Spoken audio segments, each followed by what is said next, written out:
we want to move on to talk about the discount rate that we would be applying in a DCF valuation.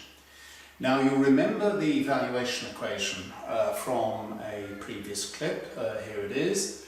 The free cash flow is the same as the return on capital. We're going to discount it at a rate that reflects risk.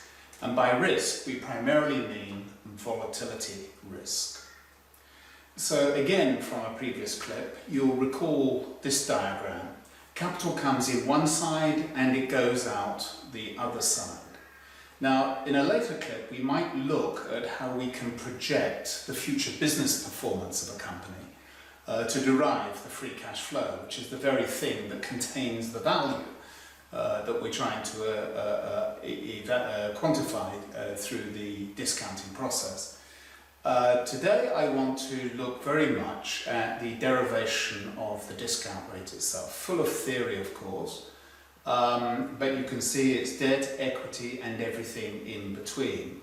We need to identify this so-called cost of capital, which is the minimum required return that compensates for the risk to which we're exposed in the particular investment. It's the pricing of risk. Now, let us start with the easy one. Let's start with the cost of debt.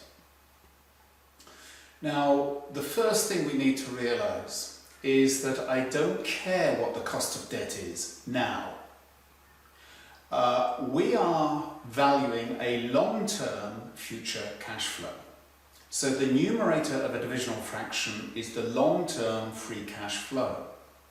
It's the first law of mathematics that if you have a divisional fraction, then the numerator and the denominator must be consistently expressed. So if the free cash flow is long-term future, then the cost of the capital, including the cost of the debt, has to be long-term future. I'm not interested in what current interest rates are. What I want to know is what do I think that the interest rates will be on average over that next 30 years, because we're not going to have 30 different discount rates in the vast majority of valuations. There are rare exceptions. We are going to have a unitary discount rate. And so it's the average expected interest rate over the next long-term future, 20, 30 years. Now, there's a handful of companies that that fund themselves primarily through 20 or 30-year fixed coupon bonds, in which case you have your answer, what the cost of debt is going to be over the next 30 years. The vast majority of companies, either all or most of their debt, is priced over benchmark, 6-month LIBOR plus a margin. And if you went to your bank and you said, what do you quote me for 25-year debt? I think the bankers are likely to fall about laughing, and I think you're going to get thrown out before you even get a cup of coffee. And therefore, we're not going to be able to find out what it's going to cost my company to borrow over the next 25 or 30 years. And therefore, as we often do in corporate finance, we use a proxy. Now, a proxy is where you want to know something, but you can't find it out directly. So we look at comparative situations, and we draw observations from those comparative situations to arrive at a conclusion for the thing that we're trying to find. Now, there is someone who can borrow for 25 years at a fixed coupon, and it's the UK government.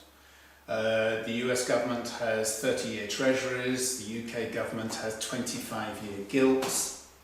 Germany and France tend to borrow with 10-year bond financing. Most companies finance their sovereign debt with long-term sovereign bonds.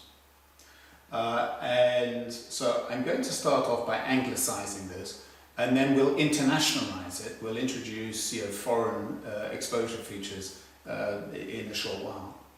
So I'm going to start off with the 25-year government bonds, and I'm interested in the yield, which is reflecting the current. You see, these bonds may have been issued 4 or 5 years ago at a coupon of, let's say, 6% fixed interest rate for 25 years.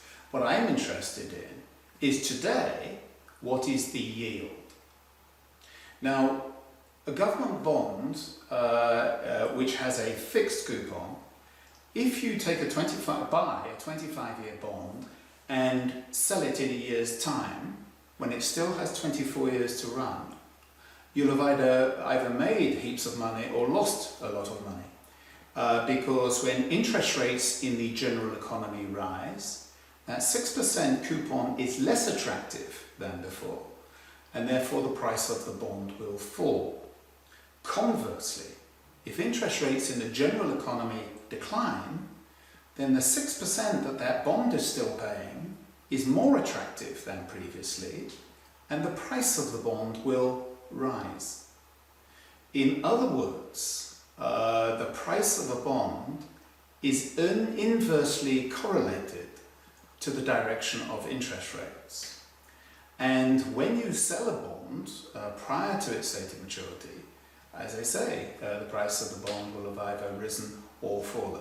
You are speculating on what you believe the future direction of interest rates will be. However, if you hold that 25-year bond to maturity, then it is the precise opposite of speculation. Because twice a year, that bond will pay a precise amount of money, 6%, not a penny more, not a penny less. Not a day sooner, not a day later. And on a certain day, 25 years from now, it will repay the face value of the bond, not a penny more, not a penny less, not a day sooner, not a day later. The timing and the amount of the cash flows cannot deviate to the original expectation.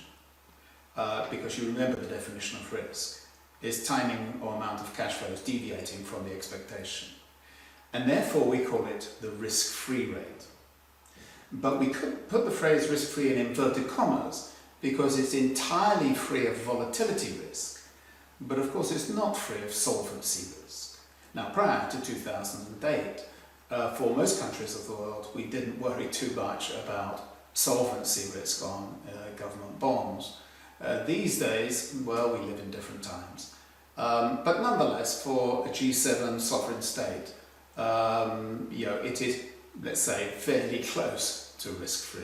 But the inverted commas, as I say, just remind us that solvency risk does still exist. Now, the problem with a proxy is you shouldn't be too mechanical in your thinking. Sometimes a proxy can be misleading. I can think of two circumstances where using a government bond as the risk-free rate to which we will add our margins and premiums may be inappropriate. As I said, Germany and France use 10-year bonds. That's fine. There's nothing that's going to happen beyond year 10 that is not already captured in that 10-year rate. But a 3-year bond? I think that's capturing short-term expectations, not the long-term expectation. And I really am interested in that longer term. In which case, we would need to throw that proxy away and not use it. And I'll tell you what to use instead in a moment. The other circumstance is that some governments in smaller economies, well, all governments, including big economies, manipulate the trading in their bonds. For example, the United States, the UK, the European Central Bank have been doing something called quantitative easing. In other words, printing money to buy back debt. And therefore they are interfering, or if you like, manipulating in the market for the trading of government debt. Now, when you've got a huge market like the United States, it's not going to have such a dramatic effect to the point where it's going to materially move the rate itself. But in smaller economies, if the central bank of a government, quite legitimately, I'm not saying it's corruption, if a government wants to manage interest rates in their economy and interfere in the trading of their government bonds, then I'm afraid the yield on the bonds doesn't reflect long-term inflation expectations. It reflects the interference in the supply and demand represented by the government interfering in the market for its own debt. In which case the proxy is a bad proxy, throw it away. Now, if we choose that the bond rate, the government bond rate, is a bad methodology for arriving at the risk-free rate, what I would propose is that you go to your economics department, or if you don't have one, to an independent econometric service, and identify the long-term inflation rate for the relevant jurisdiction for which we're trying to find the risk-free rate. And then add approximately 2%. Because what a risk-free rate is a real return above the long-term inflation rate expectation of that 25 or 30-year period. And therefore, if we can't find it out through empirical market-driven data, let's go to basics, identify an assumption for the inflation expectation and add that 2%. Okay, we now have a risk-free rate. My company can't borrow at the risk-free rate. We are obviously going to have to pay more. And therefore I'm going to have to add a margin. Now, I know what margin I'm paying on my corporate borrowings now, but I'm not interested in now. I'm interested in the next 20, 30, 40 years. And so, as an analyst, as long as you're prepared to defend the input assumption that you're going to come up with, that's the key thing. Do you think, on average, over the next 30 years or so, that the margin that you'll be paying is higher than now, or indeed lower than now? Or, for example, as my company gets bigger and bigger, maybe I think we can command more attractive borrowing rates. Conversely, I might think that my current margins that I'm paying are artificially low because I was very lucky to refinance at a very attractive time. Only you can answer this question of what the margin will be in the future on the facts of an individual case. But be careful. When you look at margins that you pay to your lenders, to your bankers, that's a margin over interbank. We're adding a margin over risk-free. Now, because Rabobank lost, it was the last AAA bank, lost their AAA 7 or 8 years ago, there is the TED spread. There is a gap between risk-free and interbank.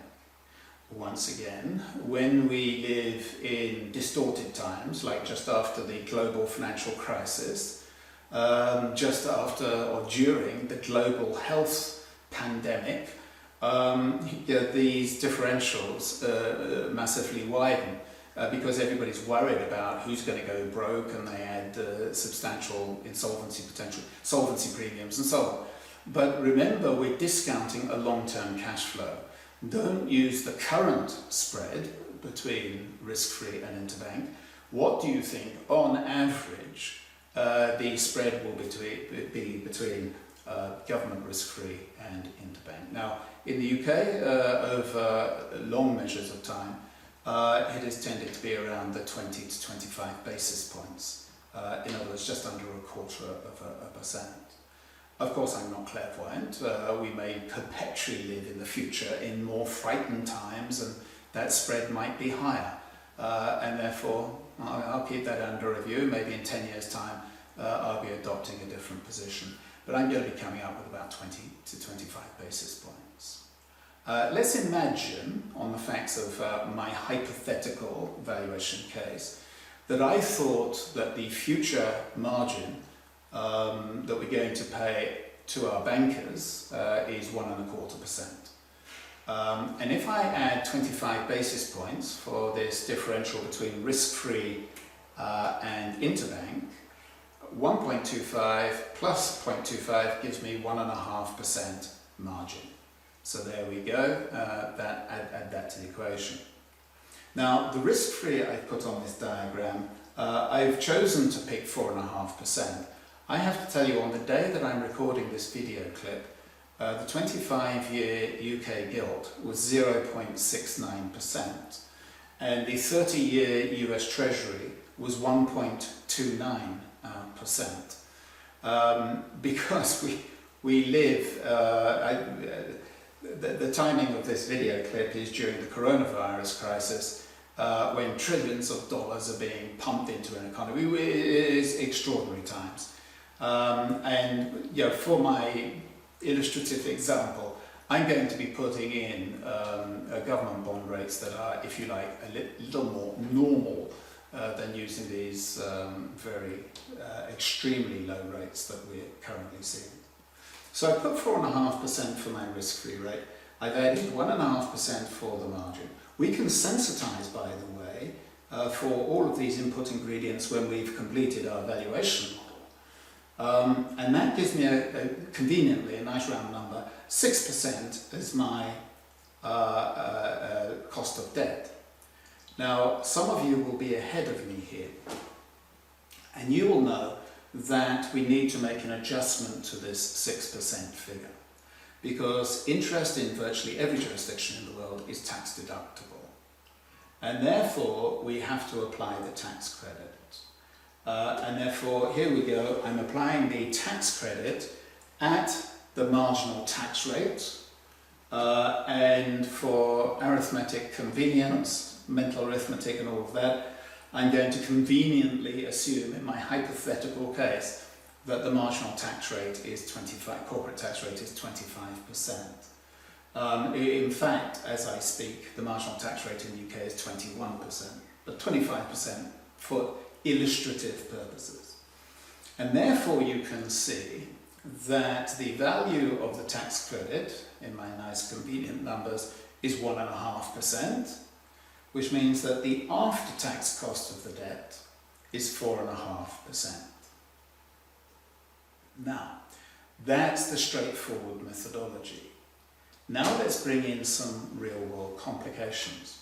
What if my company is tax exempt? I'm a charity, I'm a trust, I'm in a jurisdiction where my company doesn't have to pay tax. In other words, I will never get this tax credit, in which case it's easy. If you don't get the tax credit, then your after-tax cost of debt is the same as your pre-tax cost of debt, 6% in my example. What if I do get the tax credit, but I have accumulated tax losses, and I don't believe I will get it for another 4 or 5 years until I've worked my way through those tax credits? Well, you can do one of two things. The thing that you can't do is reduce the value of the tax credit.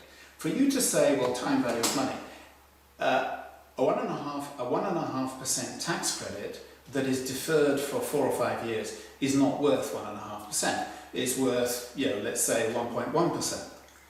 Well, if you do that sort of analysis, you are assuming that always for the next 30 or 40 years you'll have a 4-year delay in your tax credits. And I can almost certainly guarantee you that that is not the case.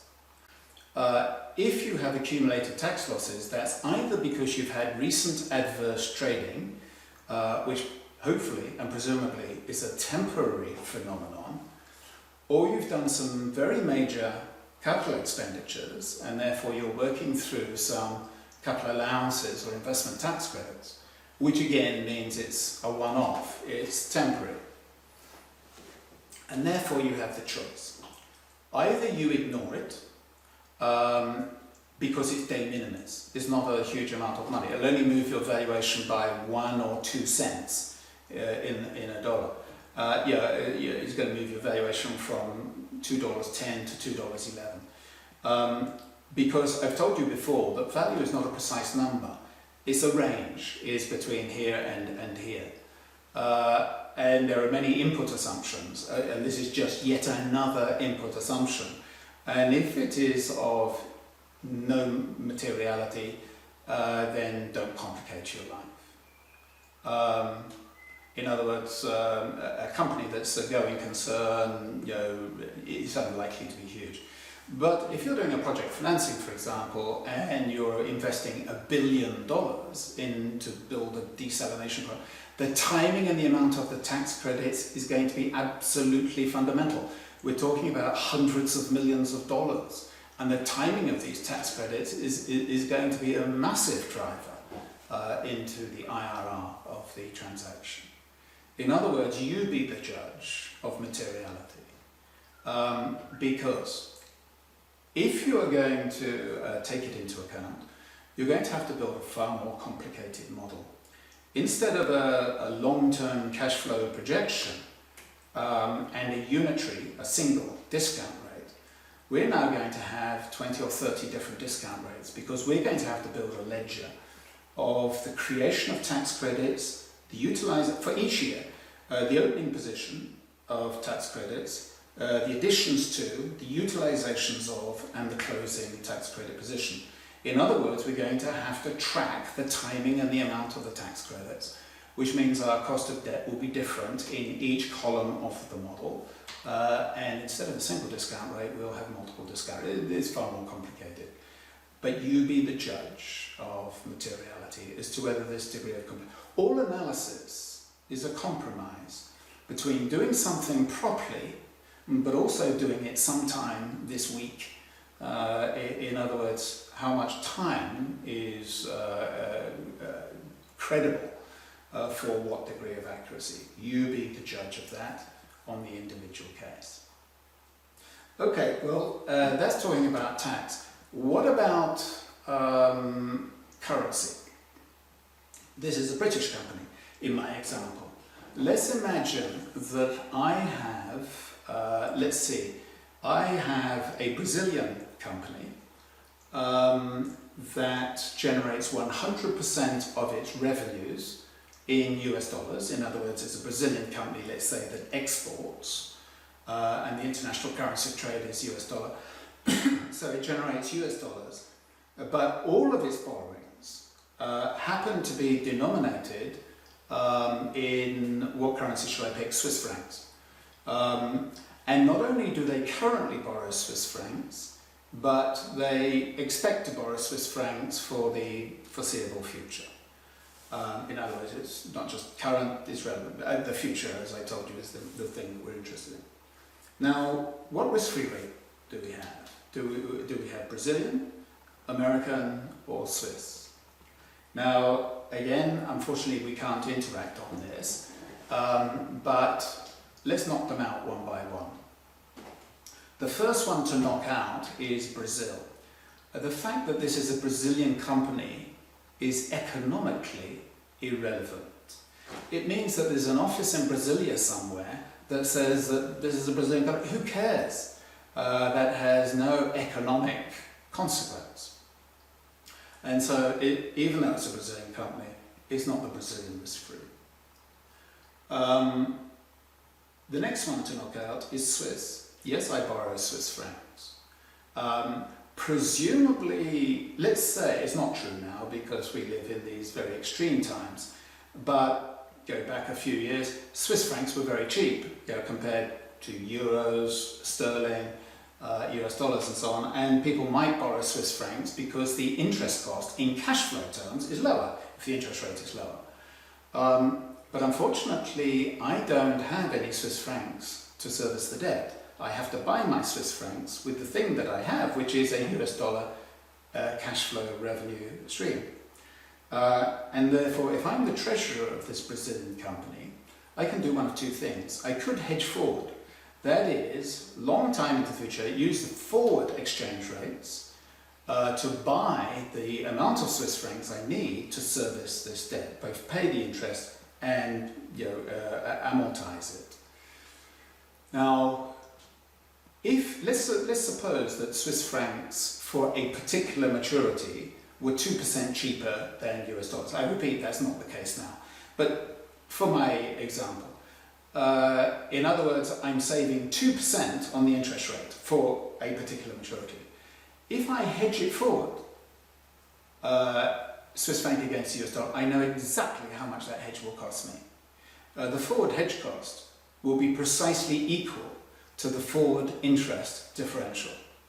Otherwise, I could make risk-free arbitrage. In other words, the effective cost of my debt is the US cost of debt. So US risk-free, please. As a treasurer, the alternative thing I could do is not pay that hedge premium. Now I'm exposed to the spot rate of exchange between the US dollar and the Swiss franc for the next 30 or 40 years.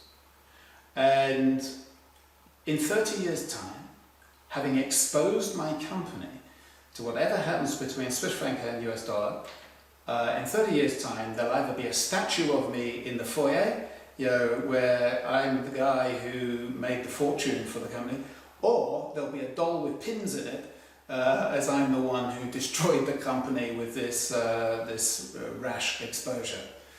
But in other words, none of us know what the exchange rate between two currencies will be over the next 30 years. Everybody has a theory, right, and so on, but we only know with hindsight. But the neutral assumption is called PPP, Purchase Price Parity Theory. And whenever you build financial models, the base case should always be built on purchase price parity. And then we can run scenarios of what happens to our solvency and debt serviceability and so on under different currency outcomes, different currency scenarios. PPP says that one currency shall move against another in line with the forward inflation differential. And therefore, if the Swiss francs are cheaper and the Swiss franc inflation is lower correspondingly, then, for example, if the US dollar has a 2% higher inflation, the US dollar in theory should devalue against the Swiss franc at the rate of 2% per annum. Now, it's theory. We all know that PPP is not what works in practice, but it is the neutral assumption. US risk-free, please. Now, I think this is an important sentence I'm about to say. The economic nationality of a company is defined by the driver of its revenue stream. So, Royal Dutch Shell is neither Anglo nor Dutch. It is American by economic nationality, on the basis that nearly all of its revenues are generated in US dollars. Total Fina Elf, not French, American by economic nationality, etc. What about a company like Unilever? I don't know how many countries they sell into, probably 150 countries in 80 different currencies. What are we going to do with that? Well, let's forget the Polish zloty, which may be 0.1% of global revenues.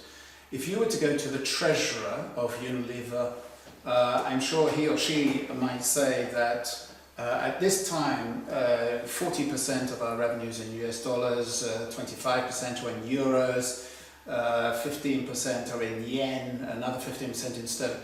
In other words, the top 5 currencies, and so on, represent 90-something% of their revenues. In other words, that'll do. However, that's the current currency mix. Is there any reason to assume that the currency mix over the next 34 years might materially change? For example, if Unilever broke themselves into 2, like Xerox did, Xerox is United States, rank Xerox is everywhere else. If Unilever broke off Asia from the rest of the world, then the currency mix, as an analyst, you would have a rational reason to say, well, the currency mix of the future probably won't reflect the currency mix as it is now. In other words, as long as you can defend your analytical position, is there a reason to vary from the present, yes or no? Now, you notice I said the driver of your revenue stream. Let's imagine that I have an Italian company and its only product is bicycles. To make it nice and easy to understand, and its only market, it only has one market, Japan. In other words, this Italian company manufactures bicycles solely for distribution into Japan. It invoices its wholesaler in Japan in yen, and it physically receives yen. So based on what I've just said, the temptation is to use yen risk-free, because economically speaking, this Italian company is actually Japanese. It has a total yen revenue stream. Wait a minute. How did the Italian company arrive at the amount of yen on the invoice? Did they do it this way? It takes me so many euros to manufacture the bike. I add my insurance, my cost, my freight, my margin, plus, plus, plus. It all adds up to so many euros. And then on the day that I invoice, I convert that amount of euros into yen, which then drives the amount of yen I physically receive. The driver of your revenue stream is not the yen, it's the euro. You expressed the invoice in yen, but the yen was to an equivalent amount of euros. The euro is the driver of your revenue stream. Euros, risk-free, please. Or, did you price the bicycles in Japan? Did you say, well, my Italian bicycles have to compete with German bicycles that have 27 gears and bells and whistles, but are expensive? And they also are competing with Taiwanese bicycles, which are budget versions. They're very basic bicycles and they're very inexpensive. My Italian bicycles are mid-market. In other words, it would be irrational for me to price my product out of line with the competition, and therefore I really have to price to market. I spent 10 years building up distribution in Japan. If I start pricing my product irrationally, I will lose all my distribution, and therefore I price to market. And if the yen appreciates against the euro, then that's great. I earn much fatter margins. But conversely, and unfortunately, if the yen were to depreciate against the euro, then regrettably my margin would be squeezed. In which case, the driver of your revenue stream is the yen. Now, an insider, the simplicity of my example is I had an Italian company with only one product and one market. The real world is that companies had multiple products and multiple markets. And if you're an insider, you know exactly how it works for each product in each market. And in fact, you can value the business in each of your countries. If you operate in 40 different countries, you can value the business, cash flow projections for all 40 of your markets. You can do wonderful work in this. But as an outsider, if you're looking to acquire a listed company and you're not in deep conversation with the management, in other words, you only have publicly available information, there is no way you can get to this level of detail. And therefore, you just have to make assumptions to the best of your ability. You can only do analytical work based on the information and the constraints on the information on the facts of the individual case. Okay, well, it actually gets more complicated than this. Those Italian bicycles, actually the costs aren't in euros. The mainframe comes from, let's say, Bulgaria, and I think that's Lev. The chain gear comes from Norway, and that's in krona. And the bells come from Canada, and they're in Canadian dollars. And your company has a black box that looks at average costing, and it identifies at any moment in time how many yen would you have to charge for your bike to recover this cost. And even if you had a key to this black box, this smorgasbord of cost currencies that are then converted into yen is not relevant, because it's the currency mix of the future. If the Canadian dollar were to dramatically go up against the yen, you would no longer get your bells from Canada, you'd get them from Mexico. So Canadian dollars would be replaced with Mexican pesos, and so on and so on. In other words, at what point do you give up with the detail? Remember, valuation is a range. We're not calculating valuation to the third decimal point. And therefore, just keep your feet on the ground in terms of materiality, rationality, and all of this stuff. Okay, well, I think that's probably enough on the cost of debt. Next clip, we'll do the much harder one of the so-called cost of equity, which I prefer to call the minimum required return to shareholders. But let's postpone that to another clip. Thank you.